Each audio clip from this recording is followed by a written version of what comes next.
ito nga pala guys ay cloves. Cloves! Okay, naglagay tayo sa ating cup. A little bit pieces of cloves. Okay? Then, put in a cup.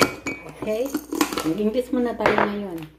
And of course, ito nga pala yung binili namin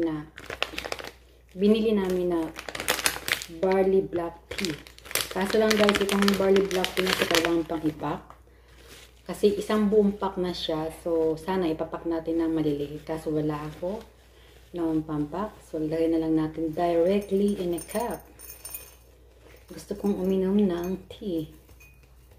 Okay? Okay na yan. Ibalik natin sa dati. Nadagdagan ko pa yan ng isang klaseng tea. Kasi para maubos na. Yun yung purpose ko. Para maubos. This one. Ito guys ay isang klase din ng tea. Ano siya? Ano to? Alisian tea. Yan. Taiwan. Ito guys is pag nilalagay sa tasa.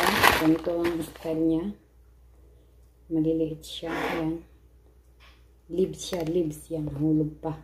Leaves yan. Lagay natin sa cup. Okay. Dagdagan natin. Of course, lagyan natin ng hot water. Hot water.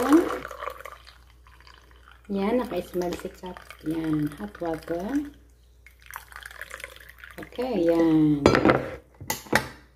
And then leave at least 10 minutes to 15 minutes before you want to drink. Before you drink. Okay? Kasi yung isang tea kanina, so ang gawin mo, ilipat na lang sa isang tasa. Salain siya. Yan. Para mainom na. Yan. Hindi kumpleto ang araw ko pag walang tea.